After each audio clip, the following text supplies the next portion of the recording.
بات بلا تمہید شروع کرتا ہوں۔ یہ اس نبی کے ذکر کی محفل ہے کہ جس کا ذکر کرتے کرتے بندہ خود قابل ذکر ہو جاتا ہے۔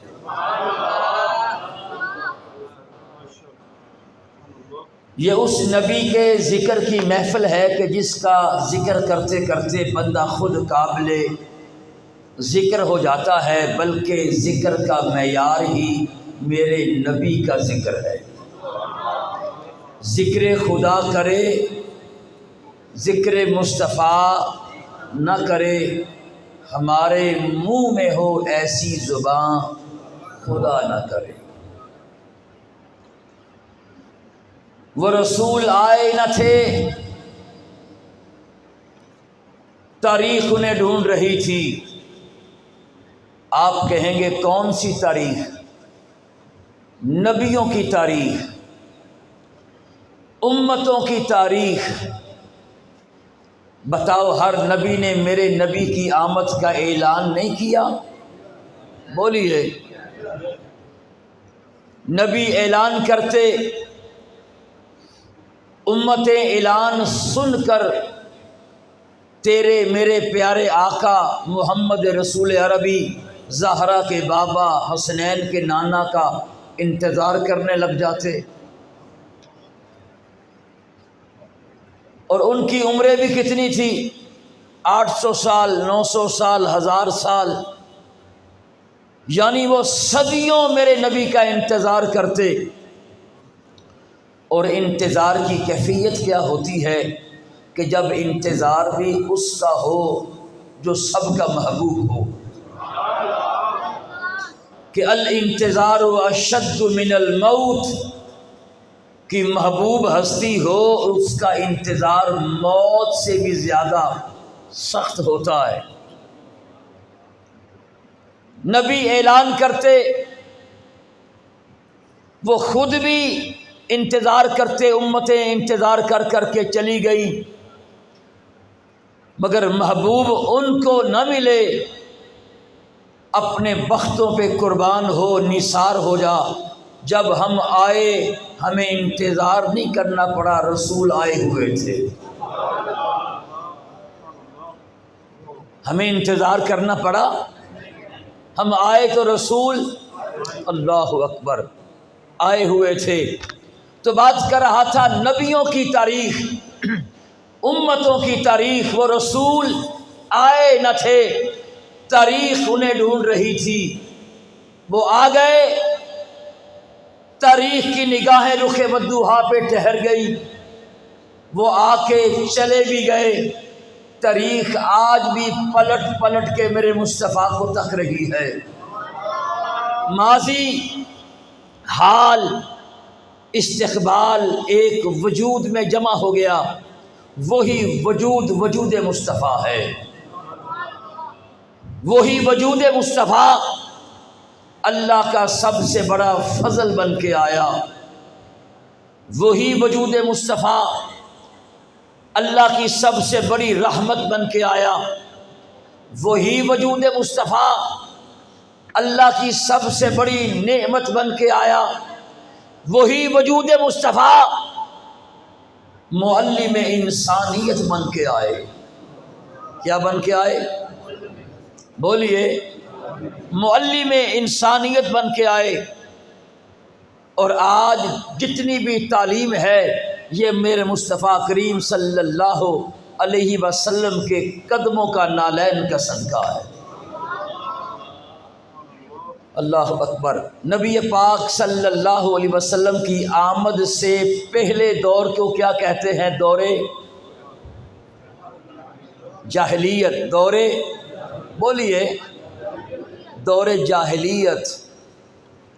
یعنی تاریخ نے بھی کہا، مورخین نے کہا، نبی پاک کی آمد سے پہلے پورے جہان میں جو دورہ تھا وہ جاہلیت کا تھا۔ آقا آئے تو کون سا دور شروع ہوا؟ دور اسلام۔ اب سوال ہے میرا، اچانک میرے ذہن میں یہ بات آ گئی ہے، پھر میں اپنے موضوع کی طرف آؤں گا بڑی توجہ کے ساتھ۔ جاہلیت کی ضد کیا ہے؟ علم۔ جاہلیت کی ضد کیا ہے؟ علم کی ضد کیا ہے؟ جہالت۔ جہالت کی ضد کیا ہے؟ بولیے، علم۔ اور علم کی ضد کیا ہے؟ جہالت۔ اگر پہلا دور جاہلیت ہے تو پھر بعد کا جو دور ہے اس کو دور علم کہنا چاہیے تھا۔ سوال ہے، اسلام کی ضد کیا ہے؟ کفر۔ کفر کی ضد کیا ہے؟ اسلام۔ اگر وہ دور جاہلیت تھا تو اس کو دور علم کہنا چاہیے تھا، اگر یہ دور اسلام ہے تو اس کو دور کفر کہنا چاہیے تھا۔ بات سمجھ آئی کہ نہیں آئی؟ اگر وہ دور جاہلیت ہے تو اس کو دور علم کہنا چاہیے، اگر یہ دور اسلام ہے تو اس کو دور کفر کہنا چاہیے۔ بڑی توجہ کے ساتھ، مگر نہیں، کتابوں میں ہے، ادب عربی کی کتابوں میں ہے، تفاسیر میں ہے، محدثین نے لکھا ہے، مورخین نے لکھا ہے، کیا اسے دور جاہلیت کہا، اسے دور اسلام کہا؟ کیوں؟ علماء بتانا چاہتے ہیں دور اسلام ہی دور علم ہے۔ بڑی توجہ کے ساتھ، دور اسلام ہی حقیقت میں دور علم ہے۔ بلازری نے بھی لکھا ہے اور دیگر کتب میں ہے، جب آقا مکہ مکرمہ میں متولد ہوئے، آپ کا ولادت ہوئی، میلاد ہوا، پورے مکے کی آبادی اور گرد و نواح کی آبادی لاکھوں پر مشتمل تھی، ان میں صرف 17 لوگ لکھنا جانتے تھے۔ کتنے؟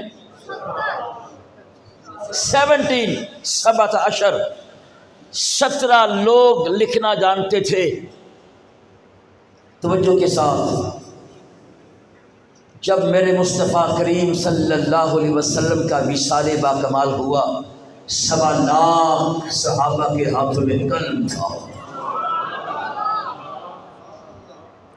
تو آقا میرے جو انقلاب لے کے آئے وہ علم کا انقلاب لے کے آئے۔ میرے آقا کون سا انقلاب لے کے آئے؟ علم کا انقلاب لے کے آئے۔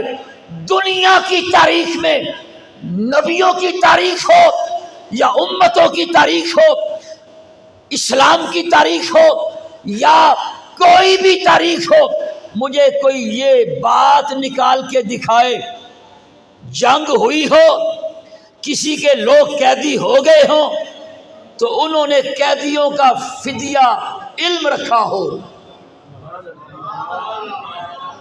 تاریخ ملتی ہے، پیسہ رکھا جاتا ہے۔ غزوہ بدر میں جو کافر قیدی ہوئے تھے، رسول اللہ نے کہا جن کو لکھنا آتا ہے میرے صحابہ کو لکھنا سکھا دو، تم آزاد ہو جاؤ گے۔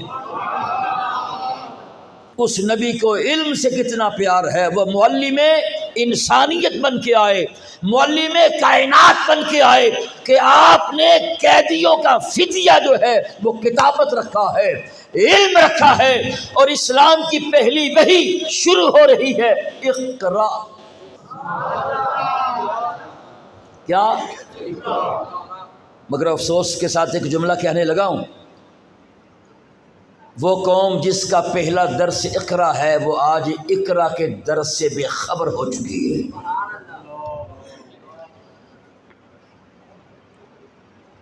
بات پتہ نہیں کدھر نکل چلی ہے، پھر میں ادھر ہی آؤں گا۔ دیکھیے،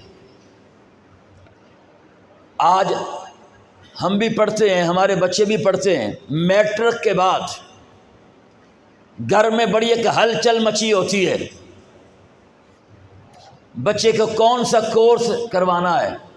اب تو سمپل ایجوکیشن کی طرف لوگ نہیں جاتے، کوئی ٹیکنیکل ایجوکیشن ہو تاکہ بچہ جلدی کورس کر کے کچھ ماشاءاللہ کیا کر سکے، کما سکے۔ مجھے بتاؤ، آج جتنا بھی ہم علم پڑھاتے ہیں اپنے بچوں کو، دنیا کا علم، اس کے پیچھے مقصد کیا ہوتا ہے؟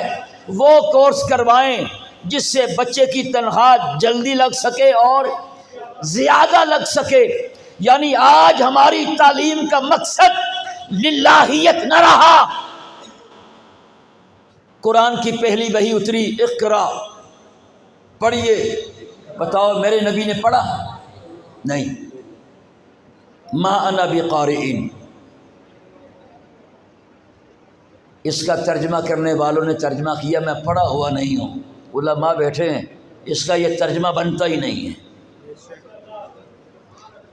قاری اسم فاعل ہے، ما انا بقارئ فرمایا میں پڑھنے والا نہیں ہوں۔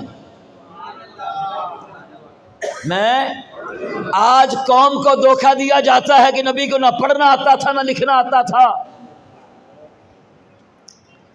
پہلی وحی اتری اقرا، پڑھیے، میرے مصطفیٰ کریم نے پڑھا۔ ما انا بقارئ معنی بنتا ہے، لوگوں نے ترجمہ کیا میں پڑھا ہوا نہیں ہوں، نہیں، اس کا ترجمہ یہ ہے ما انا بقارئ، میں پڑھنے والا نہیں ہوں۔ کیا مطلب؟ میں تو پڑھ کے آیا ہوں۔ جو پڑھ کے آیا ہو وہ بھی پڑھتا ہے۔ اگر کوئی مجھے کہے جی آپ پرائمری پڑھیں تو میں پڑھوں گا، میٹرک پڑھیں میں پڑھوں گا، ایف اے میں پڑھوں گا، بی ایس میں پڑھوں گا، میں تو کہوں گا میں یہ پڑھنے والا نہیں ہوں، میں تو یہ پڑھ چکا ہوں۔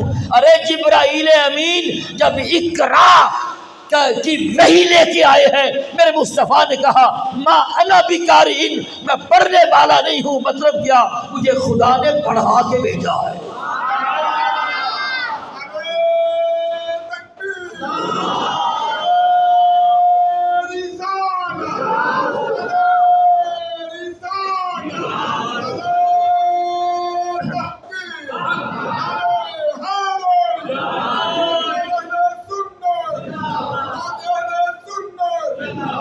اچھا مجھے بتاؤ، اہل سنت و جماعت کا کوئی چھوٹے سے چھوٹا عالم ہو، جیسے عالم چھوٹا نہیں ہوتا، وہ بڑا ہی ہوتا ہے، علم کے اعتبار سے کہتا ہوں، درس نظامی سے فراغت کے اعتبار سے کہتا ہوں، کبھی کسی کی زبان سے ایسا جملہ نکلا جس سے اہانت مصطفیٰ ہوتی ہو؟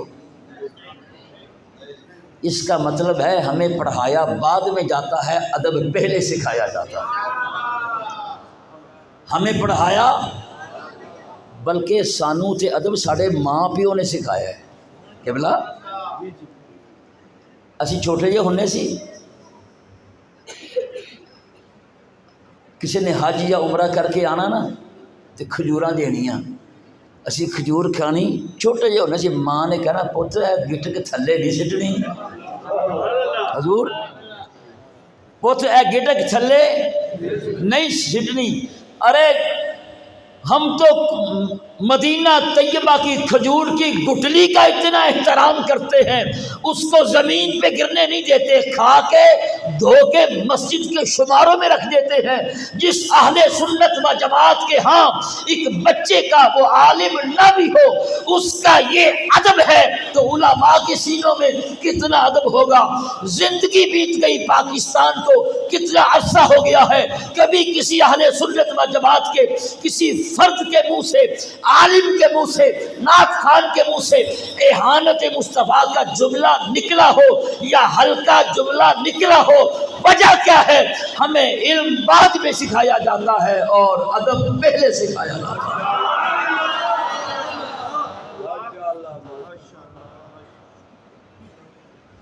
اقرا، بات تھی کیا؟ آج ہم بچوں کو کورسز وہ کرواتے ہیں جس میں تنخواہ زیادہ مل رہی ہو اور نوکری جلدی لگنی ہو۔ آئیے دیکھتے ہیں علم پڑھنے میں ہونا کیا چاہیے۔ اقرا، جبرائیل امین نے عرض کیا، میرے آقا نے پڑھا؟ نہیں۔ جبریل دوبارہ عرض کرتے ہیں اقرا، پڑھیے، آقا نے پڑھا؟ نہیں۔ جب جبرائیل امین بولے بڑی توجہ کے ساتھ اقرا بسم ربک، تو میرے آقا نے پڑھا۔ جب رب کا نام آیا تو میرے مصطفیٰ نے پڑھا۔ آقا نے پہلی وحی میں امت کو سبق کیا دیا ہے، علم وہ ہے جس میں للہیت ہو، علم وہ ہے جو رب کے لیے پڑھا جائے، علم وہ ہے جو اللہ کی رضا کے لیے پڑھا جائے، علم وہ ہے جس میں للہیت ہو۔ آج ہم اپنے بچوں کو جتنے بھی کورسز کرواتے ہیں، چاہے ہمیں پی ایچ ڈی تک لے کے جائیں، مقصد کیا ہوتا ہے؟ پیسہ کمانا۔ مقصد کیا ہوتا ہے؟ نوکری۔ تو بتاؤ جس علم میں للہیت ہی نہیں ہے، وہ علم نافع کیسے بن سکتا ہے؟ اور آقا نے کہا اللہم انی اعوذ بک من علم لا ینفع، یا اللہ میں اس علم سے پناہ مانگتا ہوں جو علم نافع نہیں ہے۔ یہی وجہ ہے آج پاکستان میں زیادہ کرپشن وہ لوگ کر رہے ہیں جو پڑھے لکھے زیادہ ہیں۔ معذرت کے ساتھ آج پاکستان میں زیادہ کرپشن ان لوگوں نے کی ہے، ملک انہوں نے لوٹا ہے جو زیادہ دنیا کے پڑے ہوئے ہیں۔ وجہ کیا ہے؟ علم تو پڑھا ہے، اس علم میں للہیت نہیں تھی۔ اگر اس علم میں للہیت ہوتی، رب کی رضا ہوتی، تو یاد رکھیے اتنی کرپشن نہ ہوتی۔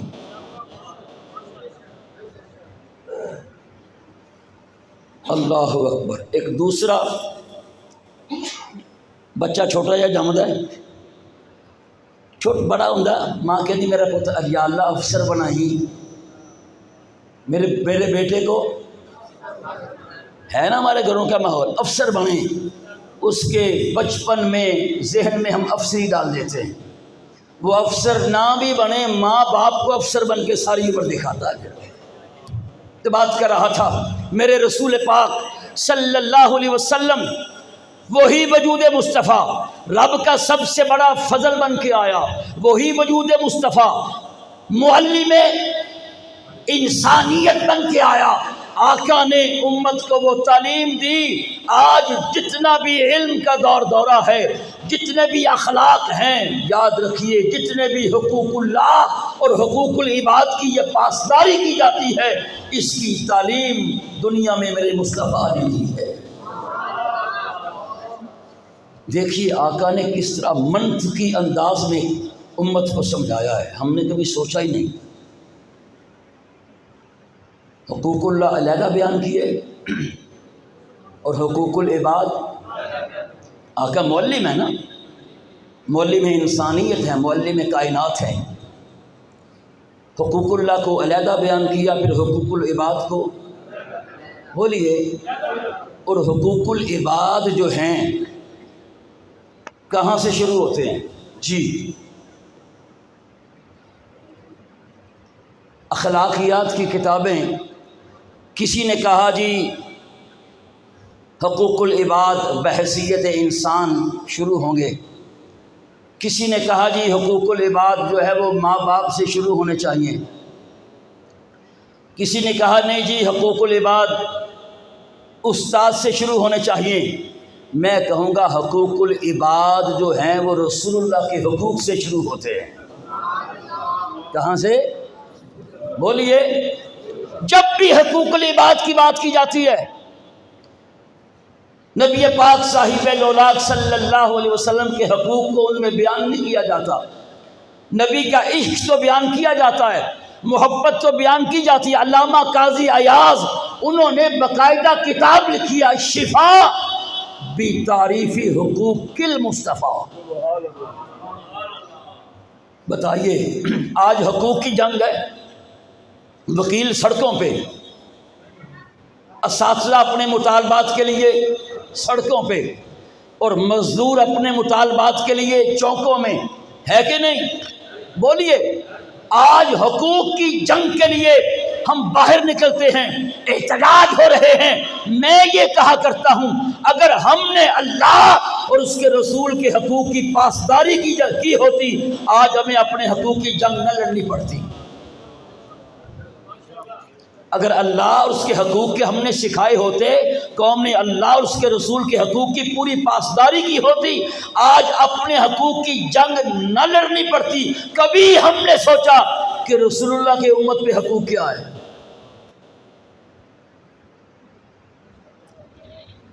کتاب کا نام دے دیا ہے، 450 یا 500 کی کتاب ہوگی، کثرت اور تحریک دے کے جا رہا ہوں۔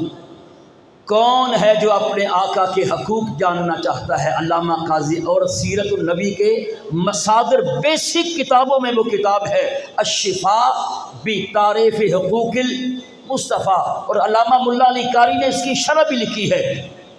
اس کے بعد پھر والدین کے حقوق ہیں، بہن بھائیوں کے حقوق ہیں، اساتذہ کے حقوق ہیں، اس کے بعد پھر ہمسایوں کے حقوق ہیں، رشتہ داروں کے حقوق ہیں، حتیٰ کہ رسول اللہ وہ معلم کائنات بن کے آئے، میرے مصطفیٰ کریم نے راستے کے بھی حقوق بتائے ہیں۔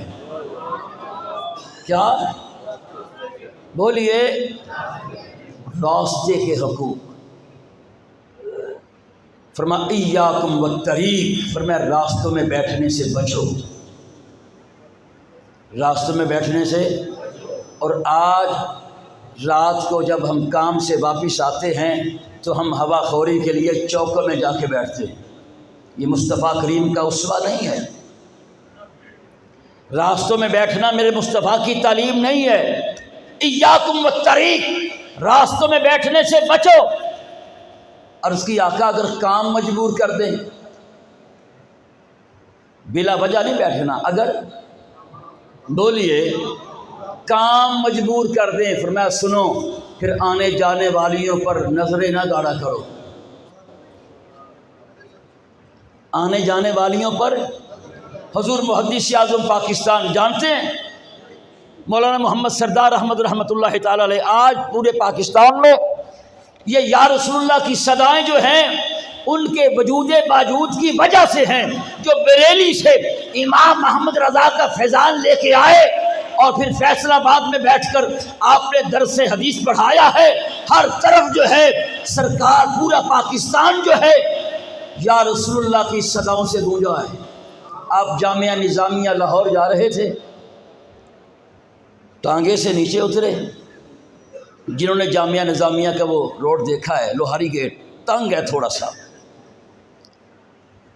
کچھ شاگرد، کچھ مدرسے کے طلباء، ان کے چہرے پہ انوار کی بارش ہوتی تھی، ادھر ادھر والے لوگ بھی نورانی چہرہ دیکھ کے ساتھ مل گئے۔ تو آپ نے اچانک پیچھے مڑ کے دیکھا تو راستہ رکا ہوا تھا، آپ نے وہی فرمایا سنو، راستے پہ صرف سردار احمد کا حق نہیں ہے، اوروں کا بھی حق ہے، راستہ چھوڑ دو۔ یہ ہے انسانیت، یہ ہے اسلام، یہ ہے سنت، یہ ہے حکمت۔ تو بات کر رہا تھا میرے مصطفیٰ کریم نے کیسا فلسفہ حقوق کا پیش کیا ہے، جملہ دینے لگا ہوں۔ آپ نے سبھی کے حقوق مقرر کیے، حتیٰ کہ جانوروں کے حقوق مقرر کیے۔ انٹرنیشنل اسلامک لا کی کتابیں پڑھ کے دیکھیے، آج کل جی سی میں پڑھائی جاتی، ہر یونیورسٹی میں پڑھائی جاتی ہیں انٹرنیشنل اسلامک لا۔ مصطفیٰ کریم نے کافروں کے حقوق بھی مرتب کیے، جانوروں کے حقوق مرتب کیے، اور آپ نے راستوں کے حقوق بتائے، اور آپ نے پھر حد بندی قائم کی۔ توجہ فرمایا یہ حقوق ہیں، یہ حد بندی ہے، جو ان حقوق کو تجاوز کرے گا وہی ظالم کہلائے گا۔ وہ کیا کہلائے گا؟ ظلم کسے کہتے ہیں؟ وضع الشیء غیر محلہ۔ دیکھیے فرض کریں موبائل ہے، موبائل کی میں نے جگہ گھر میں یہ بنائی ہے، اگر میں اس کو یہاں نہ رکھوں یہاں رکھوں گا تو یہ ظلم ہے۔ شے کو جہاں اس نے رکھنا ہے اس کو وہاں نہ رکھا جائے تو یہ کیا ہے؟ بولیے ظلم۔ آج پاکستان میں میرٹ پہ تقرریاں نہیں ہوتی تو یہ کیا ہے؟ بولیے ظلم ہے۔ ظلم کا دور دورہ ہے۔ مصطفیٰ کریم نے حقوق مرتب کیے، حقوق مرتب کرنے کے بعد فرمایا یہ تمہاری حدیں ہیں، جو حد سے تجاوز کر جائے یا حد سے پیچھے ہٹ جائے وہ کیا ہے؟ ظالم ہے۔ میں مکمل طور پہ کس کس کے حقوق کو بیان کروں گا بڑی توجہ کے ساتھ۔ آج وقت کی ضرورت ہے، وقت کی نزاکت ہے کہ ہم ان حقوق العباد کو بیان کریں، اور یاد رکھیے حقوق العباد اس وقت تک معاف نہیں ہوں گے جب تک اللہ معاف بولیے نہیں کرے گا۔ بلکہ امام غزالی نے لکھا ہے اچھے اخلاق والا، کیا اچھے اخلاق والا قیامت کے دن نمازیوں اور روزے داروں کا درجہ پا لے گا۔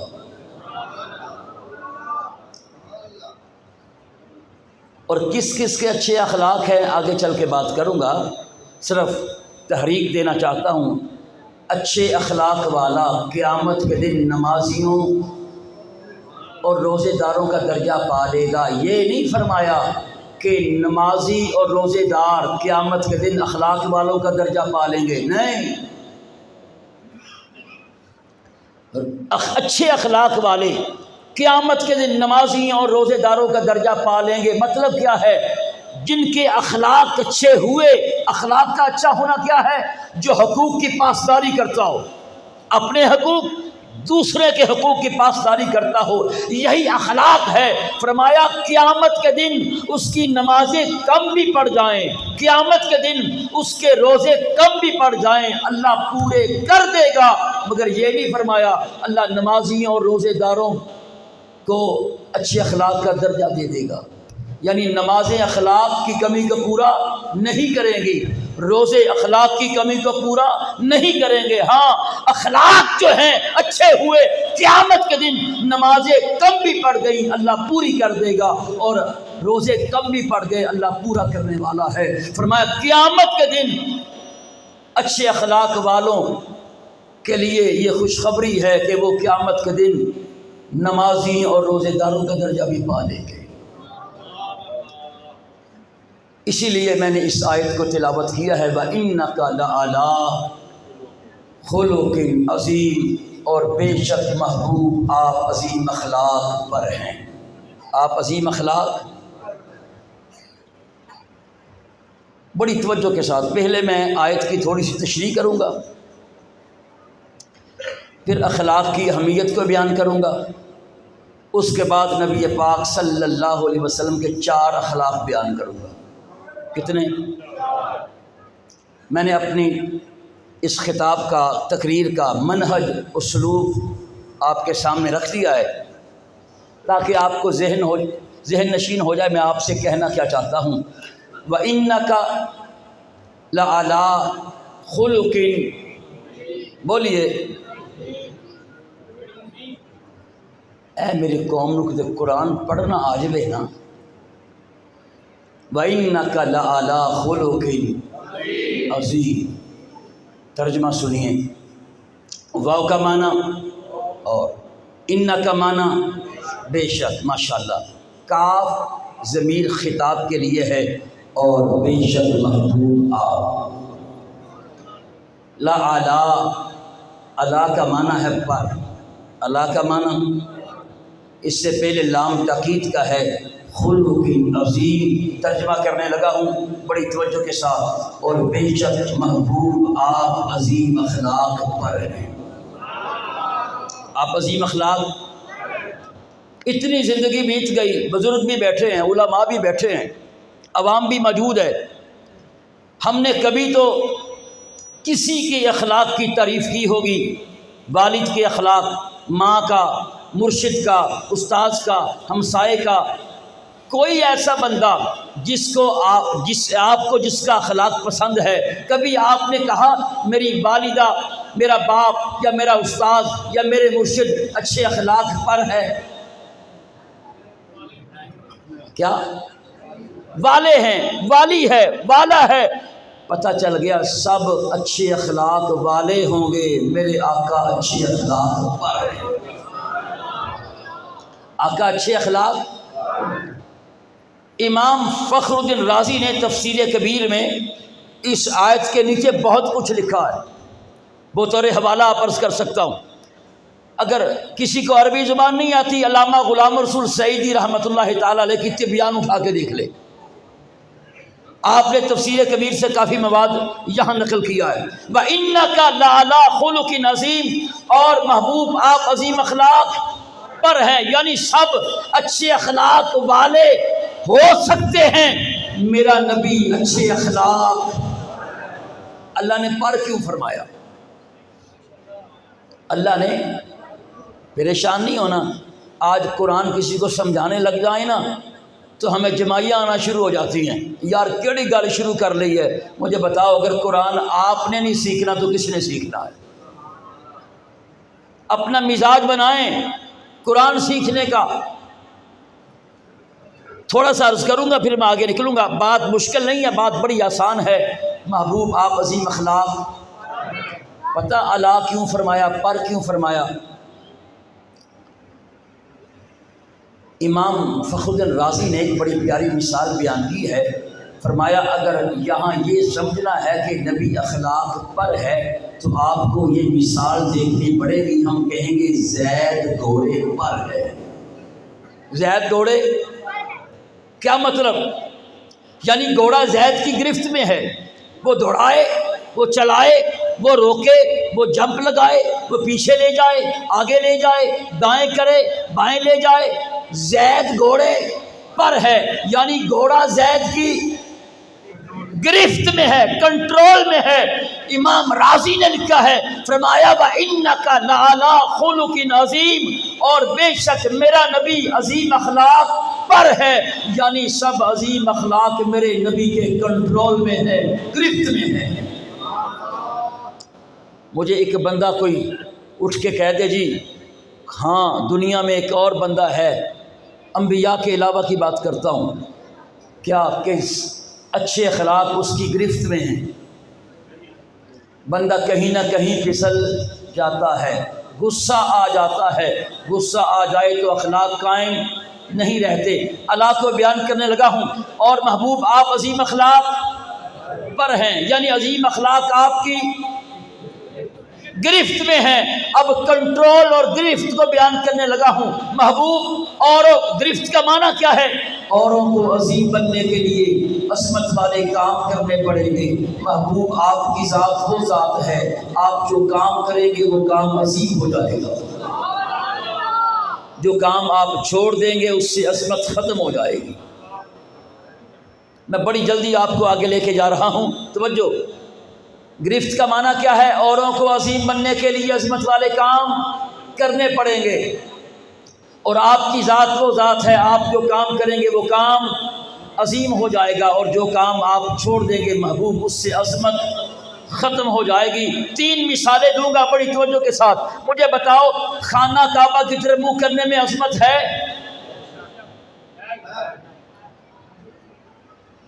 پکے ہو؟ قبلہ کی طرف، خانہ کعبہ کی طرف منہ کرنے میں عظمت؟ اس وقت یہ عظمت کدھر گئی تھی جب بیت المقدس کی طرف منہ کر کے نماز پڑھی جاتی تھی؟ سوال ہے، میں گرفت سمجھانے لگا ہوں۔ میرے نبی عظیم اخلاق پر ہیں 3 مثالوں سے۔ خانہ کعبہ کی طرف منہ کرنے میں عظمت ہے، کوئی شک نہیں، لیکن سوال یہ ہے جب آقا بیت المقدس کی طرف منہ کر کے نماز پڑھتے تھے اس وقت یہ عظمت کدھر گئی تھی؟ اچھا اب خانہ کعبہ کی طرف منہ کر کے نماز پڑھی جاتی ہے، اب بیت المقدس کی عظمت کدھر گئی؟ اس تھوڑے سی گفتگو پر نتیجہ دینا چاہتا ہوں۔ فی نفسی ہی ذاتی طور پر نہ کعبے کی طرف منہ کرنے میں عظمت ہے، فی نفسی ہی نہ بیت المقدس کی طرف منہ کرنے میں عظمت ہے۔ محبوب عظمت تو آپ کے فعل میں ہے، آپ جو کام کریں وہ کام عظیم ہو جاتا ہے، آپ جو کام چھوڑ دیں اس سے عظمت ختم ہو جاتی ہے۔ توجہ، محبوب اصل عظمت تو آپ کے فعل میں ہے، آپ جدھر منہ کریں ادھر منہ کرنا عظمت ہو جاتا ہے، جدھر سے منہ پھیر لیں ادھر سے منہ پھیرنا عظیم ہو جاتا ہے۔ میرا نبی عظیم اخلاق، یعنی عظیم اخلاق میرے نبی کی گرفت میں ہیں، یعنی میرا نبی جو کام بھی کرے وہ کام عظیم ہے، جو کام چھوڑ دے اس سے عظمت ختم ہو جاتی ہے۔ دوسری مثال، مجھے بتاؤ روزہ رکھ کر ہم کھاتے نہیں اور پیتے بھی،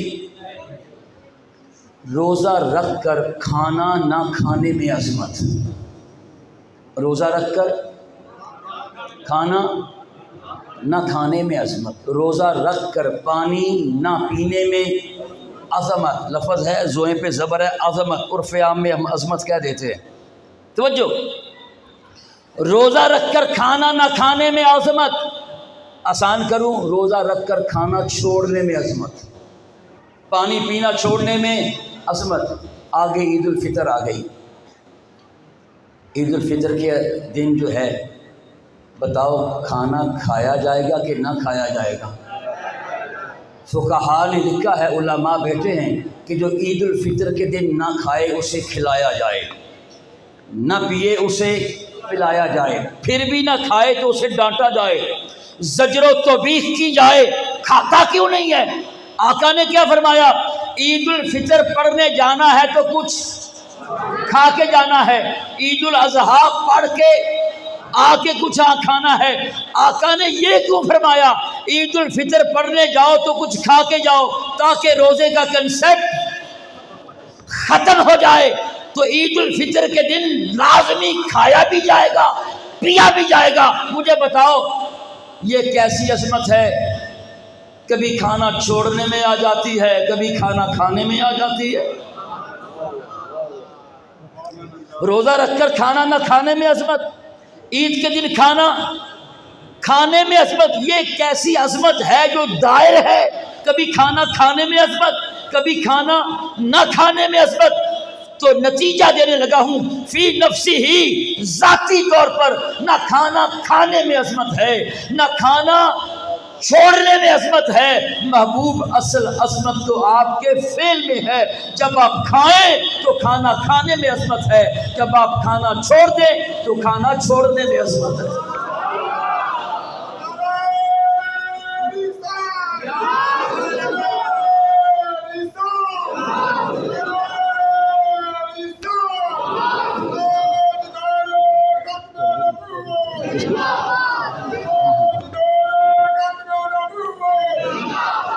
توجہ، اصل عظمت تو مصطفیٰ کریم کے ورب فعل میں ہے، کام میں ہے۔ تیسری مثال دوں گا، پھر توجہ کے ساتھ، بڑے میں نازک سے مرحلہ فکر پہ آپ کو لے کے آ گیا ہوں۔ مجھے بتاؤ نماز میں عظمت ہے؟ چلو سوچ لو، نماز میں عظمت دل لا کے، نماز کے ہر رکن میں عظمت، تکبیر تحریمہ سے لے کے خروج بھی سنی ہی یعنی سلام تک، نماز کے ہر رکن میں عظمت، قیام میں عظمت۔ تو تسی صرف ہے کہنا، بہت ہی تکلیف نہیں میں تھانوں دینا، صرف ہے کہنا۔ نماز میں عظمت، تکبیر تحریمہ سے لے کے سلام تک، نماز کے ہر رکن میں عظمت، قیام میں عظمت، رکوع میں عظمت، سجدے میں عظمت، قعدہ اولیٰ میں عظمت، قعدہ اخیرہ میں عظمت، تکبیرات انتقال میں عظمت، تسبیحات میں عظمت، قومے میں، قیام میں، جلسے میں عظمت۔ کسی کو اختلاف تو نہیں؟ پکے ہو؟ کل زوال کے وقت، جسے علماء نصف النہار کہتے ہیں، زوال کے وقت یہ نماز پڑھے، کیوں نہیں ہوگی؟ اگر کوئی جان کے پڑھے تو نماز پڑھنا گناہ، اگر کوئی بھول کے پڑھے گا تو مکروہ ہے، جان کے پڑھے گا تو گناہ ہے۔ نقل کفر نہ باشد، اگر کوئی اس لیے پڑھے کہ میرے رسول پاک نے منع کیا تھا میں نے پڑھنی ہے، فرق۔ توجہ، یہ کیسی نماز ہے؟ ایک وقت پڑھے تو ثواب، اور زوال میں پڑھے تو گناہ۔ اب نماز کی عظمت کدھر گئی؟ اب قیام کی عظمت کدھر گئی؟ دیکھیے، اگر ہم زوال کے وقت نماز پڑھیں تو ہم پہلے وضو کریں گے۔ وضو کس کے لیے؟ اللہ کے لیے۔ اور مصلی پہ کھڑے ہوئے اللہ کے لیے، نیت باندھی اللہ کے لیے، نماز پڑھی، سب کچھ ہماری نیت بھی خالص اللہ کے لیے ہے، نماز بھی اللہ کے لیے، وضو بھی اللہ کے لیے کیا ہے۔ بتاؤ نماز پڑھنی گناہ کیوں ہو گئی؟ اب قیام کی عظمت کدھر گئی؟ اب رکوع کی عظمت کدھر گئی؟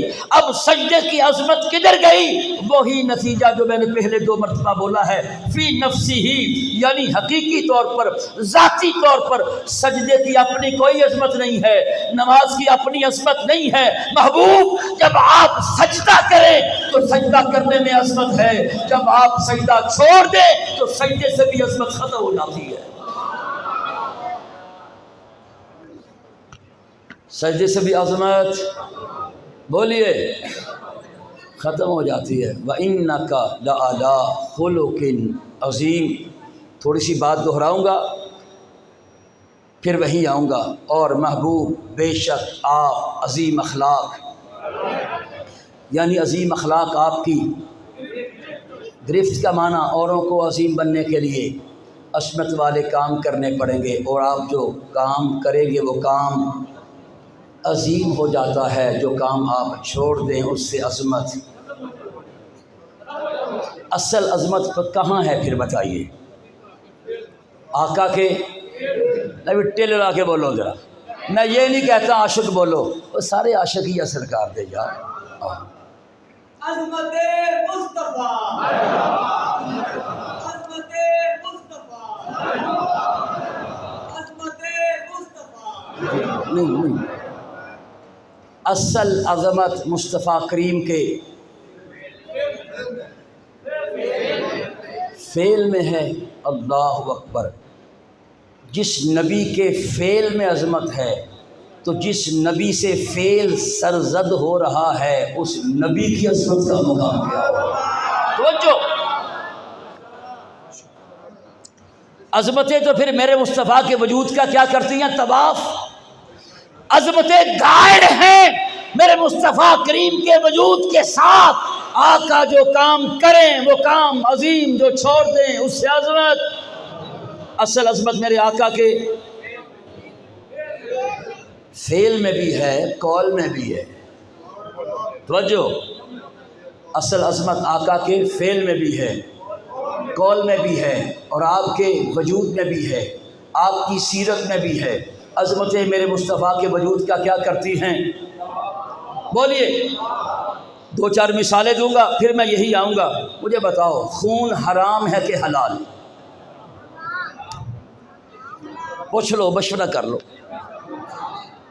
آج کل مفتی اتنا فتویٰ نہیں دیتے جنہیں عوام فتویٰ دیتی۔ مفتی بڑا سمجھ کے قلم چلاتا ہے، عوام فتویٰ دیتے ہوئے نہ سوچتی ہے نہ سمجھتی ہے، یہ نہیں دیکھتی اس بات کی زد میں میرا باپ آ رہا ہے، ماں آ رہی ہے کہ عالم آ رہا ہے، نہیں، چل ٹھوک دیا۔ اصل عظمت تو میرے مصطفیٰ کریم کے فعل میں ہے، قول میں ہے، ذات میں ہے، سیرت میں ہے۔ توجہ، بتا، خون حلال ہے کہ حرام؟ حرام۔ قرآن بولا انما حرم علیکم المیتۃ والدم ولحم الخنزیر۔ اللہ نے جہاں مردار کو کہا نا حرام ہے، اور جہاں کہا خنزیر حرام ہے، وہی فرمایا خون، خون، خون، بلڈ حرام ہے۔ توجہ، اللہ نے کہا محبوب خون حرام ہے سوائے تیرے خون کے، اللہ نے مطلق فرمایا ہے خون حرام ہے۔ مصطفیٰ کریم نے پچھنے لگوائے، بخاری میں روایت ہے، موطا امام مالک میں روایت ہے، مصطفیٰ کریم نے پچھنے لگوائے، خون نکلا، ایک شیشی میں ڈال کے ایک صحابی کو دیا، فرمایا جاؤ کہیں دفن کر کے آؤ۔ واپس آئے، فرمایا خون کا کیا کیا؟ دفن کر آئے ہو؟ حضور میں نے پی لیا، میں نے فرمایا جا تجھ پہ جہنم کی آگ حرام ہو گئی۔ اب بتائیے، قرآن کچھ اور کہہ رہا ہے، نبی کا عمل کچھ اور کہہ رہا ہے۔ سمجھانا یہ چاہتا ہوں میرے نبی کا اختیار کیسا ہے، آقا کا مقام کیسا ہے۔ قرآن فرمائے خون حرام ہے، مصطفیٰ فرمائے میرا خون پی لیا، جہنم کی آگ حرام ہو گئی۔ اب بتائیے، اللہ نے قرآن کی آیت نازل کی، سونے میں تے فرمایا سے خون حرام آ، تسی فرمایا پی لیا تے کوئی گل نہیں۔ اللہ نے فرمایا ہے؟ بولیے کیا وحی آئی تھی محبوب انہیں کہہ دیں؟ کوئی بات نہیں. پتہ چل گیا نبی پاک اتنے با اختیار ہیں، جس چیز کو چاہے حلال کر دے، جس چیز کو چاہے حرام کر دے. اللہ اکبر. پیشاب ناپاک ہے کہ پلید ہے؟ ناپاک ہے کہ پاک ہے؟ علامہ خادم حسین رضوی کا جملہ یاد آیا، فرمایا میں اس جگہ تو قربان جتھے میرے مصطفیٰ نے پیشاب کیا.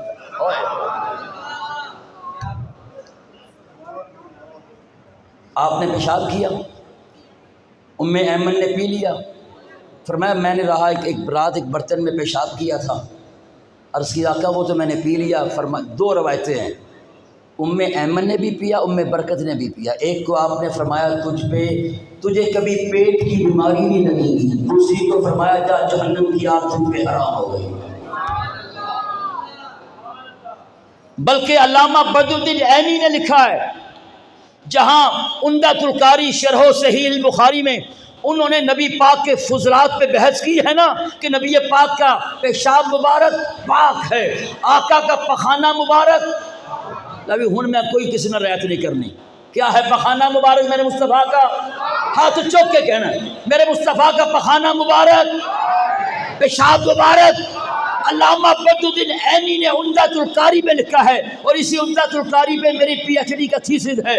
انہوں نے لکھا، انہوں نے دلائل دیے ہیں کیا مصطفیٰ کا پیشاب مبارک بھی پاک، پخانہ مبارک بھی پاک. آگے بحث کرتے ہوئے آخری جملہ لکھتے ہیں، فرمایا میں نے دلائل دے دیے ہیں، مصطفیٰ کا پیشاب بھی پاک ہے، پخانہ بھی پاک ہے. اگر اس کے آگے کوئی دلیل لائے، فرمایا میں نہ سننا ماں نہ دیکھنا ماں، مجھے کوئی دلیل نہیں چاہیے. مصطفیٰ کا پخانہ بھی پاک ہے، پیشاب بھی پاک ہے. اللہ اکبر. توجہ. حضرت اسماء بنت امیس، حضرت سیدنا حضرت جعفر طیار کی زوجہ. مجھے بتاؤ جس عورت کا بندہ مر جائے اس کی عدت کتنی ہے؟ اگر وہ حاملہ نہ ہو کتنی ہے؟ 4 ماہ. قرآن کہتا ہے اربعۃ اشہر و عشرا. قرآن کہتا ہے ارے وہ عورتیں جن کے خامد مر جائیں ان کی عدت 4 ماہ 10 دن ہے. حضرت جعفر طیار رضی اللہ تعالیٰ عنہ، ان کا وہ شہادت جب ان کی ہوئی تو اسماء بنت امیس ان کے نکاح میں تھی. جب ان کی شہادت ہوئی، ان کی بیوی ہے، ان کی جو پہلی بیوی ہے، ان کی زوجہ ہے، انتقال ہو گیا. میرے مصطفیٰ کریم صلی اللہ علیہ وسلم نے فرمایا تسلبی سلاسن، میں 3 دن بناؤ سنگار تو رک جاؤ. اسماء بنت امیس سے کیا فرمایا؟ 3 دن بس بناؤ سنگار سے رک جاؤ.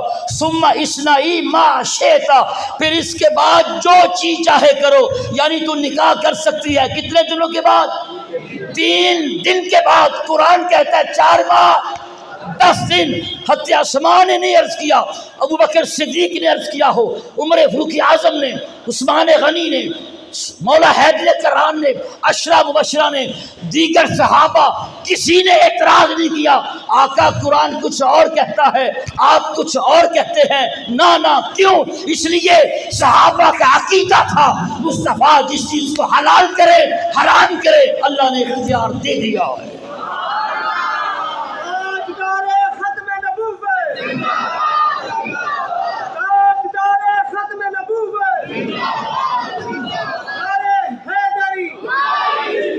اب بتاؤ میرا نبی مجبور ہے کہ مختار ہے؟ ہمارا عقیدہ مختار کل ہے. اعلیٰ حضرت کہتے نہیں خالق نے آپ کو مالک کل بنا دیا، دونوں جہاں ہیں آپ کے قبضہ و اختیار میں. دونوں جہاں ہیں آپ کے، یعنی دونوں جہاں میں میرے مصطفیٰ مختار کل ہیں. اللہ اکبر. کیا فرمایا؟ تسلبی سلاسن. فرمایا اسماء بنت امیس کتنے دن رک جاؤ؟ کتنے دن؟ قرآن نے کیا کہا کتنے دن رکنا ہے؟ جبریل وحی لے کے آئے، رب نے فرمایا محبوب قرآن کچھ اور کہہ رہا ہے، آپ کچھ اور حکم جاری کر رہے ہیں، دیکھیے نا میرا کوئی نمائندہ ہو وہ ایسا کام کرے جس کی میں نے اسے اجازت نہ دی ہو، وہ کر بھی دے گا، وہ تو کرے گا نہیں، کرے گا تو میں فوراً اس کی گرفت کروں گا۔ یہ کیا کیا تم نے؟ میں نے یہ کہا تھا، اللہ نے مصطفیٰ کریم کو فرمایا، جبریل آئے، اللہ نے خود کلام کیا اس بارے میں۔ اس کا مطلب ہے اللہ نے پہلا ہی اختیار دے دیتا سکا، سونے جویں کر تیری مرضی ہے، تو حلال کرے تو حرام کرے، سب میں نے تمہیں مختار بنا دیا۔ ایک وقت میں بندہ کتنی شادیاں کر سکتا ہے؟ بولیے، وہ تو بول لو نا، 4۔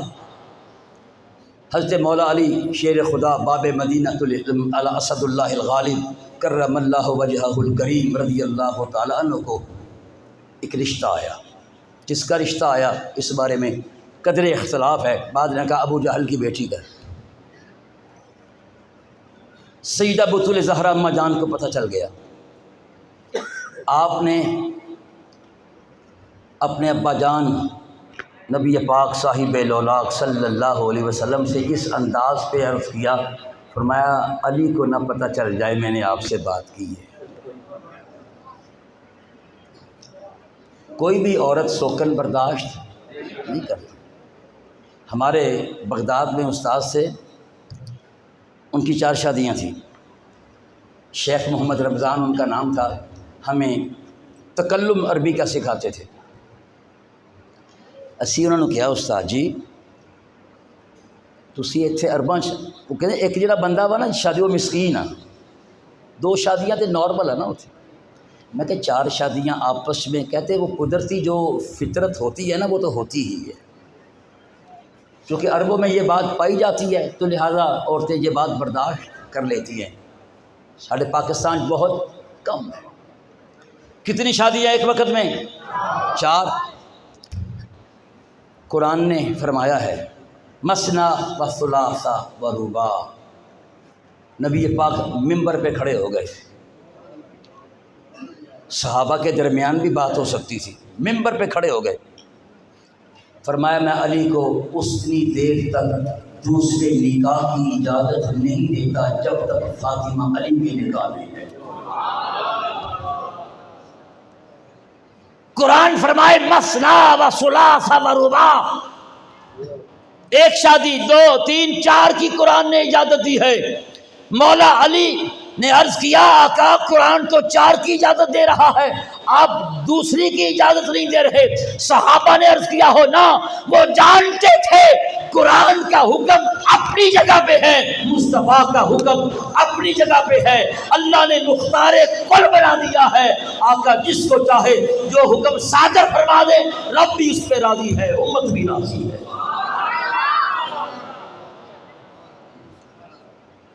میرے نبی آقا مختار ہیں کہ نہیں؟ سرکار نے اعلان کیا، فرمایا تم پہ حج فرض کر دیا گیا، تم پہ حج، لفظوں پہ غور کرنا ہے۔ ایک صحابی اقرع بن حابس رضی اللہ تعالیٰ عنہ عرض کرتے آقا ہر سال، آقا خاموش، پھر عرض کیا آقا ہر سال، میرے مصطفیٰ خاموش، پھر عرض کیا آقا ہر سال، پھر میرے آقا بولے، فرمایا اگر میں ہاں کہہ دیتا تو ہر سال فرض ہو جاتا۔ اگر کون؟ آقا کیا کہتے؟ میں ہاں کہہ دیتا، اس کا مطلب ہے نبی کی ہاں میں رب کی ہاں ہے، نبی کی نا میں رب کی نا ہے۔ اگر میں ہاں کہہ دیتا اللہ اکبر تو ہر سال حج فرض ہو جاتا۔ وہ لوگ جو مصطفیٰ کریم کو کلمہ پڑھ کے مجبور بنا کے پیش کرتے ہیں۔ نبی کو اختیار ہی نہیں ہے، نبی وحی آتی تھی، نبی کو علم پتہ چلتا تھا، وحی نہیں آتی تھی، نبی کو کسی بات کی خبر نہیں ہوتی تھی، نبی کو مجبور بنا کے پیش کیا ہے۔ ارے تمہارے نبی مجبور ہوں گے، ہمارا نبی تو وہ نبی ہے جس کی ہاں میں اللہ کی ہاں ہے، جس کی نہ میں اللہ کی نہ ہے۔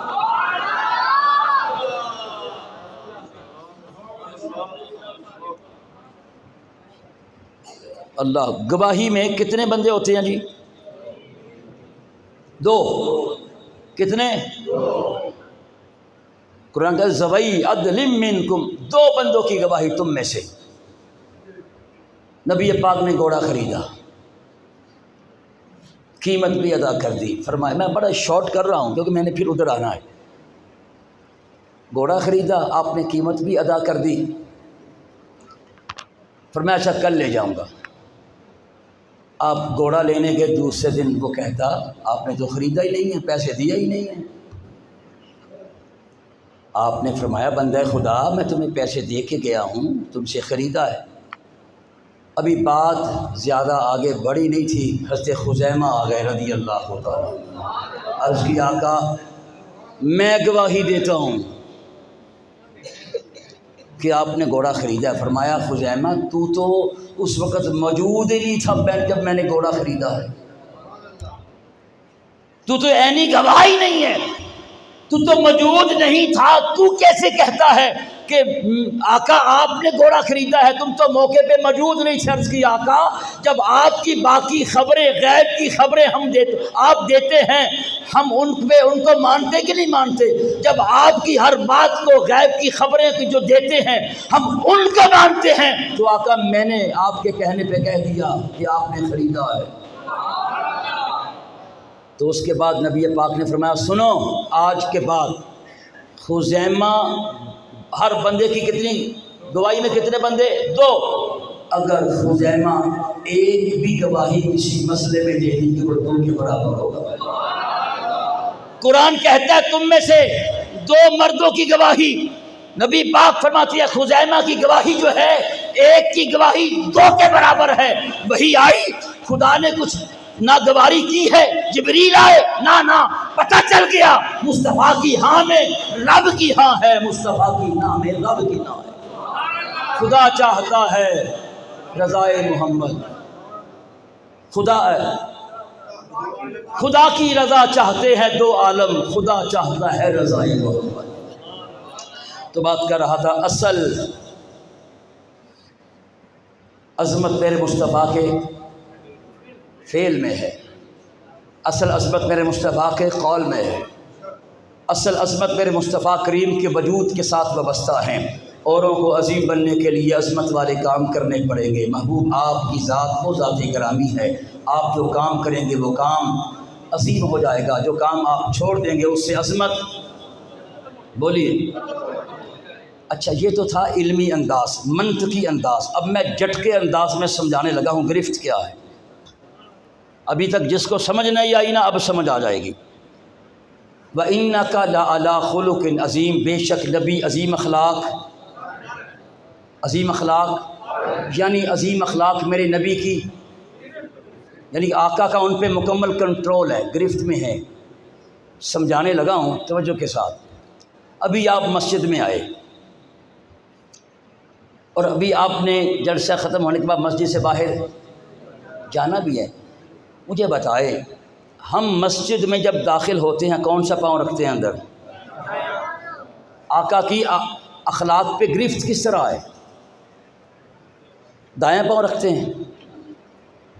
دایاں پاؤں رکھنے میں ہمیں کچھ نہ کچھ دھیان لگانا پڑتا ہے، توجہ کرنی پڑتی ہے نا۔ بعض کا توجہ نہ ہو تو پھر بایاں پاؤں رکھا بھی جاتا ہے، بعض کا تو پتہ نہیں چلتا، بعض کا پتہ چلتا اوف۔ باہر نکلتے ہوئے بھی ایسے ہی ہے، ہمارے خیال میں کوئی اور چیز ہو، ہماری توجہ کسی اور طرف لگی ہو تو باہر نکلتے ہوئے بایاں پاؤں رکھنا ہے نا، توجہ نہ ہو، دھیان نہ ہو، گیان نہ ہو، خیال نہ ہو، فکر نہ ہو تو ہم دائیں پاؤں بھی بعض اوقات رکھ دیتے، ہو جاتا ہے نا۔ نبی پاک، توجہ، آپ عظیم اخلاق پر ہیں، نبی پاک کے ساتھ ایسا معاملہ نہیں ہے۔ آقا گھر سے چلے یا جہاد سے آئیں یا بازار سے آئیں، آپ نے مسجد میں داخل ہونا ہو، آپ کی توجہ داخل ہوتے وقت نہ بھی ہو، وحی آ رہی ہو، آقا کی توجہ گھر میں ہو، ازواج کی طرف ہو، حسنین کریمین کی طرف ہو، قرآن کی تلاوت فرما رہے ہوں، آنکھیں بند کر کے بھی مسجد میں داخل ہو رہے ہوں، فکر بھی نہ ہو، خیال بھی نہ ہو، توجہ بھی نہ ہو، دھیان بھی نہ ہو، گیان بھی نہ ہو، میرے مصطفیٰ جب بھی مسجد میں قدم رکھیں گے دائیں قدم آئے گا۔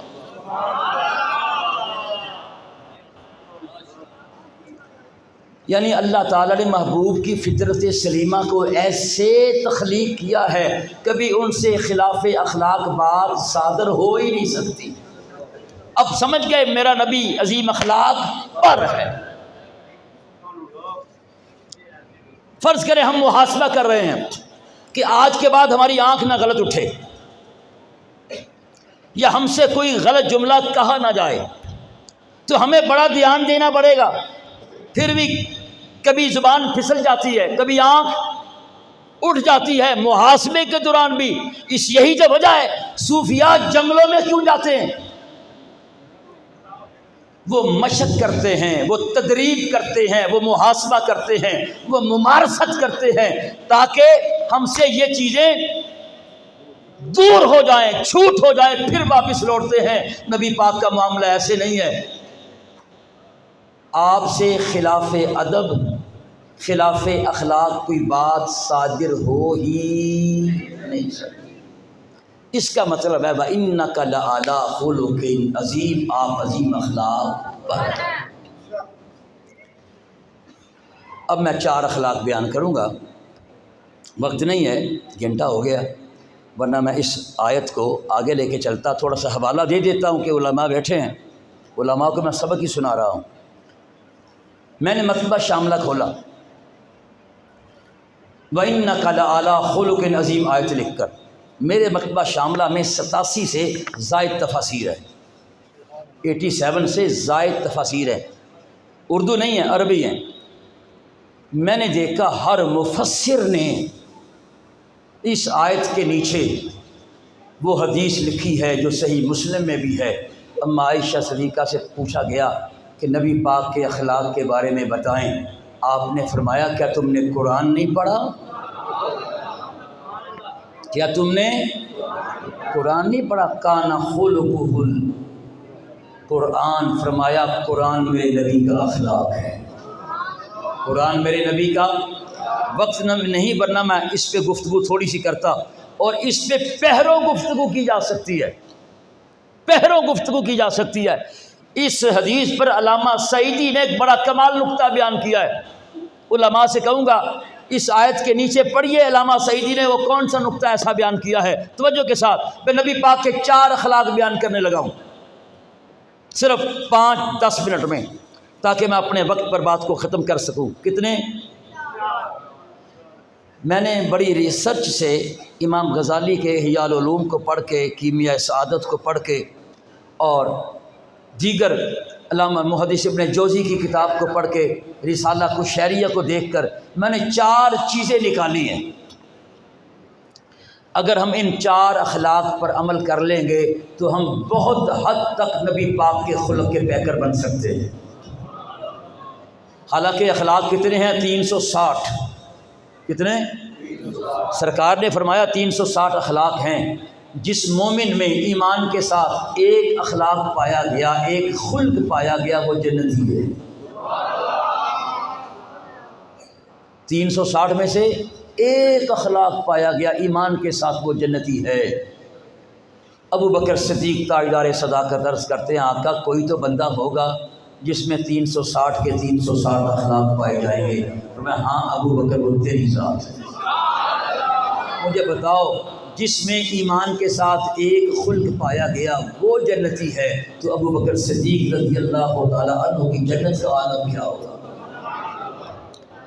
ایمی تولیہ نہ کرو، صدیق اکبر ہے۔ وہ تاجدار صداقت ہے۔ توجہ، پہلا خلق بیان کرنے لگا ہوں بغیر کسی تمہید کے۔ مومن کی شان یہ ہے، مومن بے ضرر ہوتا ہے، مومن بے ضرر ہوتا ہے، یعنی مومن کسی کو تکلیف نہیں دیتا۔ مومن کی شان کیا ہے؟ رسول اللہ نے بیان کی، المسلم من سلم المسلمون من لسانہ و یدہ، میں مسلمان وہ ہے جس کی زبان اور ہاتھ سے دوسرے مسلمان محفوظ ہو جائے۔ سبحان اللہ نہیں اب کہنی، اب میں اپنے آپ سے مخاطب ہوں، اپنے نفس، پہلے آپ سے مخاطب تھا، اب اپنے نفس کو خطاب کر رہا ہوں، کیونکہ ہر بندہ جانتا ہے میں اخلاق میں کہاں کھڑا ہوں۔ سچی بات ہے، اخلاق آج رخصت ہو گئے ہیں، بہت کم خال کچھ بزرگان دین ہیں، کچھ اچھے لوگ ہیں جن میں اخلاق ہیں۔ اخلاق کا تب پتہ چلتا ہے جب کسی بیگانے سے ویسے ملے جیسے اپنوں سے ملتے ہیں۔ اپنا آ جائے کیسے ہیں، ٹھیک ہے، خیریت ہے، تو بیگانہ آ جائے ہاتھ بھی نہ صحیح ملایا، اون منہ لے کے ٹور پہ، نہ مومن کی شان کیا ہے؟ مومن کسی کو تکلیف نہیں دیتا۔ المسلم من سلم المسلمون من لسانہ و یدہ، مسلمان وہ ہے جس کی زبان اور ہاتھ سے دوسرے مسلمان محفوظ ہو جائیں۔ دیکھنا ہے ہم سے کوئی محفوظ ہے کہ نہیں۔ ربۃ البیت، گھر کی مالکن جو ہوتی ہے سارا گھر صاف کرتی ہے، جو باہر تھڑیاں سے آندی نا، ادھا جھاڑو اینو مار دیتی ہے، ادھا جھاڑو اینو مار دیتی ہے۔ سچی بات ہے، میں نے خود دیکھا ہے، یہ کالونیوں میں نہیں، یہ محلوں میں ایسے چلتا ہے۔ ہم جا رہے ہیں، میں کار میں ہوں، بندہ موٹر سائیکل پہ ہے، یا میں موٹر سائیکل میں ہوں، بندہ کار پہ ہے، اس نے مجھے سائڈ دی یا مجھ سے اس کو سائڈ دے ہو گئی اچانک، وہ باہروں گالاں اندر کڈن رہا ہوندا، وہ اندروں باہر گالاں کڈن رہا ہوندا، بھاویں شیشے بند ہو۔ بولیے بتاؤ، توجہ، یہ غصے کا وقت ہے کہ شکر کا وقت ہے؟ یہ تو شکر کا وقت تھا نا، کہ یا اللہ تیرا شکر ہے تو نے مجھے بھی بچا لیا، اسے بھی بچا دیا۔ جس قوم کو یہ علم نہیں شکر کا ٹائم کون سا ہے اور صبر کا ٹائم کون سا ہے، اس قوم کی کتنی بڑی تربیت کی ضرورت ہے۔ یہ تو شکر کا ٹائم تھا، اگر لگ جاتی تو صبر کا ٹائم تھا۔ اور جو تو نے کار کے اندر بیٹھ کے موٹر سائیکل والے کو گاڑی دی ہے اور موٹر سائیکل والے نے کار والے کو گاڑی دی ہے، قیامت کے دن پوچھا جائے گا بتا کیوں گاڑی دی ہے۔ لوگ موٹر سائیکل کھڑی کر کے چلے جاتے ہیں سائیکل سٹینڈ پہ، ہم بھی آ گئے، مٹی پڑی ہوئی ہے، ہماری موٹر سائیکل میں کپڑا نہیں ہے، ہم نے کسی اور کی موٹر سائیکل سے کپڑا نکالا، صاف کیا، اپنی موٹر سائیکل میں رکھ کے چلے گئے۔ اگر اس کی موٹر سائیکل میں بھی رکھ دیا ہے، بتاؤ، سرکار نے فرمایا بھائی کا مال بھائی پہ حلال نہیں ہے مگر اس کی مرضی کے ساتھ۔ اگر موٹر سائیکل صاف کرنے کے پیچھے قیامت کے دن ہمیں کتنی دیر عدالت کے کٹہرے میں رب کے سامنے مجرم بن کے کھڑا ہونا پڑے گا، تصور آ جائے ہم کبھی یہ کام نہ کریں۔ میں اس کو اور طویل نہیں کرتا۔ مومن وہ ہے، مسلم وہ ہے جس کی زبان اور ہاتھ سے دوسرے مسلمان۔ اچھا، صرف یہ مطلب نہیں ہے کہ زبان اور ہاتھ کہہ دیا ہے اب باقی جو مرضی کرتے پھرے۔ آقا نے مرکزی اعضاء کا نام لے دیا ہے، اب آنکھ بھی اس کے تحت ہی آتی ہے، یہ نہیں اب آنکھ سے اشارے کرتا پھرے۔ مومن کیا ہوتا ہے؟ بے ضرر ہوتا ہے۔ اکیلا مومن بے ضرر نہیں ہوتا، بے ضرر ہونے کے ساتھ ساتھ مومن نفع بخشی ہوتا ہے۔ آج ہر کوئی اپنے نفع کی بات کرتا ہے، کسی کو نقصان ہو جائے کوئی پرواہ نہیں ہے۔ ہم تھڑا ایسے بناتے ہیں، کیا کبھی دیکھا تھڑا بناتے وقت ہمارے ہمسائے کو تکلیف ہوگی کہ نہیں؟ راہ جانے والا جو ہے اس کو تکلیف ہوگی کہ نہیں؟ ہمارے شہروں میں رواج ہے، سڑک بن رہی ہے نا، سڑک، ہر سرمایہ دار بندہ یہاں سپیڈ بریکر بنا دیں، یہاں بنا دیں، جدو اپنا منڈا اسے سپیڈ بریکر تو ڈگ جائے پھر کہتے ہیں توڑ دیو. میں نے خود دیکھا ہے، ہمارے محلے میں یہ واقعہ پیش آیا. یعنی ہمیں کسی کی کوئی پرواہ نہیں ہے، اپنے من کو آگے رکھا ہوا ہے. مومن بے ضرر ہونے کے ساتھ ساتھ نفع بخش بھی ہوتا ہے. رسول اللہ نے فرمایا خیر الناس من ینفع الناس، تم میں سے بہتر وہ ہے جو اوروں کو نفع دیتا ہے. امام حسن مجتبیٰ علی نبینا و علیہ الصلوۃ والتسلیم رضی اللہ تعالیٰ عنہ، آپ نے 4 لاکھ درہم میں زمین خریدی. چند دن کے بعد آپ کو علم ہوا کہ جو میں نے زمین خریدی ہے، جس سے لی ہے، اس نے کسی مجبوری کی وجہ سے بیچی تھی. آپ نے اس بندے کو بلایا، فرمایا بندہ خدا تو نے اسے بیچا کیوں ہے؟ عرض کی آقا مجبوری تھی، میں مقروض تھا، میرے سر پہ قرضہ تھا، قرض خواہ جو ہے مطالبہ کرتا تھا تو میرے پاس پیسے نہیں تھے اور وقت بھی پورا ہو چکا تھا. تو حضور میں نے کیا کیا، زمین بیچ کے، جائیداد بیچ کے اس کو قرض واپس کیا ہے. امام حسن کا جواب سنیے، فرمایا ہم لوگوں کی مجبوریوں سے فائدہ نہیں اٹھاتے. آج ہم نے مکان وہ خریدنا ہے کہ مجبوری سے بیچ رہا ہو، گاڑی وہ خریدنی ہے جو مجبوری سے کوئی بیچ رہا ہو، تاکہ کیا ہمیں سستی بھی مل جائے، اچھی بھی مل جائے. امام حسن رضی اللہ تعالیٰ عنہ کا جملہ سنیے، فرمایا ہم لوگوں کی مجبوریوں سے فائدہ نہیں اٹھاتے. وہ زمین بھی تیری رہی، یہ 4 لاکھ درہم بھی تیرا رہا. تیسرا اخلاق، غصہ نہیں کرنا. کیا بولیے؟ غصہ نہیں کرنا. نبی پاک کی بارگاہ میں ایک صحابی آئے، سامنے سے عرض کیا آقا دین کیا ہے؟ فرمایا دین اخلاق ہے. چلے گئے، دائیں طرف سے آئے، آقا دین کیا ہے؟ فرمایا دین اخلاق ہے. بائیں طرف سے آئے، آقا دین کیا ہے؟ فرمایا دین اخلاق ہے. ایک سائل ایک ہی وقت میں نبی پاک سے 3 بار سوال کر رہا ہے. میرے آقا کی پیشانی کے تیور نہیں بدلے. آقا نے بتا دیا معلم کا پیشہ جو ہے، معلم کا اسوہ کیا ہوتا ہے. پھر چلا گیا، پیچھے سے آیا، آقا دین کیا ہے؟ 3 بار فرمایا دین یہ ہے کہ سراسر اخلاق ہے، دین سراسر اخلاق ہے، دین سراسر اخلاق ہے. 4تھی بار جب وہی شخص پیچھے سے آیا ہے، آقا دین کیا ہے؟ فرمایا دین یہ ہے کہ تو غصہ نہ کرے. دین کیا ہے کہ غصہ آ جائے تو اخلاق قائم نہیں رہتے. چوتھا اخلاق، 2 منٹ پہ بات کو مکمل کرنے لگا ہوں.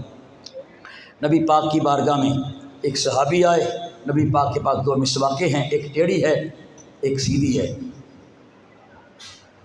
مانگ لی، نبی پاک نے سیدھی اسے دی، ٹیڑھی اپنے پاس رکھی. سوال کرنے والے نے سوال کیا آقا آپ مالک تھے، ٹیڑھی اسے دے دیتے، سیدھی اپنے پاس رکھ لیتے. نبی پاک نے فرمایا احب لی اخی ما تحب لنفسک، اپنے بھائی کے لیے وہی پسند کر جو تم اپنے لیے پسند کرتا ہو. ہم نے سمجھا ہے یہ صرف تحفہ دینے کی حدیث ہے، نہیں، اس کا مطلب یہ ہے، توجہ، اپنے بھائی کے لیے وہی معاملہ پسند کر، اپنے بھائی کے ساتھ وہی معاملہ کر جو تو چاہتا ہے لوگ میرے ساتھ معاملہ کریں. کیا تو چاہتا ہے لوگ تجھے اوئے کریں تو اوروں کو اوئے کیوں کرتا ہے؟ تو چاہتا ہے لوگ تیرے ساتھ جھوٹ بولیں تو اوروں کے ساتھ جھوٹ کیوں بولتا ہے؟ تو چاہتا ہے کوئی تیری غیبت کرے تو اوروں کی غیبت کیوں کرتا ہے؟ احب لی اخیک ما تحب لنفسک کا مطلب یہ ہے اپنے بھائی کے ساتھ وہی معاملہ کیا کر جو تو چاہتا ہے لوگ میرے ساتھ کریں. یہ نبی پاک کے 4 اخلاق ہیں. بڑی حد تک ہم سرکار کے خلق کے پیکر بن سکتے ہیں اگر ان 4 اخلاق کو ہم اپنا لیں. بے ضرر ہو جائیں، نفع بخش ہو جائیں، غصہ نہ کریں اور احساس رواداری پیدا کریں. نتیجہ پورے خطاب کا ایک جملے میں نتیجہ دینے لگا ہوں. بزرگ بھی بیٹھے ہیں، نوجوان بھی ہیں، میں بھی آپ میں شامل ہوں. ہر نماز کے بعد یا تہجد کے بعد یا درود پاک پڑھنے کے بعد ایک لمبی فہرست ہماری نکلی ہوتی ہے. یا اللہ مکان دے دے، گاڑی دے دے، بچوں کی صحتیں ہو جائیں، کوئی بیمار ہے تو شفا ہو جائے، اور یا اللہ بچیوں کے رشتے ہو جائیں، اولاد دے دے، یہ ہو جائے، فلاں ہو جائے. مانگنا چاہیے. اگر اللہ سے نہیں مانگنا تو کس سے مانگنا ہے؟ کبھی ہم نے یہ دعا مانگی یا اللہ ہمارے اخلاق اچھے کر دے؟ مجھے نہیں جواب دینا، اپنے آپ کو جواب دینا ہے. کبھی ہم نے یہ دعا مانگی ہو یا اللہ ہمارے اخلاق اچھے کر دے؟ کیا ہمارے اخلاق بہت اچھے ہیں؟ یہ تو ہماری بیوی جانتی ہے، ہمارے بچے جانتے ہیں، ہمارے ہمسائے جانتے ہیں، ہمارے دوست جانتے ہیں ہم کتنے پانی میں ہیں۔ کبھی بھی ہم نے دعا مانگی ہو یا اللہ ہمارے اخلاق اچھے کر دے؟ جن کو رب نے فرمایا نا کہ آپ پوری دنیا کے لیے اسوہ حسنہ ہیں، آپ عظیم اخلاق پر ہیں، صاحب خلق عظیم ہیں، اس نبی کی دعا سن۔ نبی پاک دعا کیا کرتے تھے، اللہم انی اسألک الصحہ والعافیہ وحسن الخلق، یا اللہ میں تجھ سے صحت بھی مانگتا ہوں، عافیت بھی مانگتا ہوں اور اچھے اخلاق بھی مانگتا ہوں۔ کیا نبی پاک کے اخلاق اچھے نہ تھے؟ اچھے تھے، وہاں تو کمی تھی کوئی نہیں۔ اصل آقا نے امت کو تعلیم دی ہے، دیکھو میں اس شان کا مالک ہو کے، علی خلق عظیم ہو کے پھر دعا مانگتا ہوں یا اللہ میرے اخلاق اچھے کر دے، تو آپ کو کتنی ضرورت ہے۔ تو آئیے جہاں ہم باقی دعائیں مانگتے ہیں ان دعاؤں میں یہ دعا بھی شامل کیجئے، یا اللہ ہمارے اخلاق اچھے کر دے، ہمیں خلق نبوی کا پیکر بنا دے، ہمیں مصطفیٰ کے اخلاق نبویہ کی خیرات عطا فرما۔ دعا ہے اللہ تعالی ہمیں سرکار کے خلق کی خیرات عطا فرمائے۔ اس میں اکتفا کرتا ہوں، وما علیہ الا البلاغ۔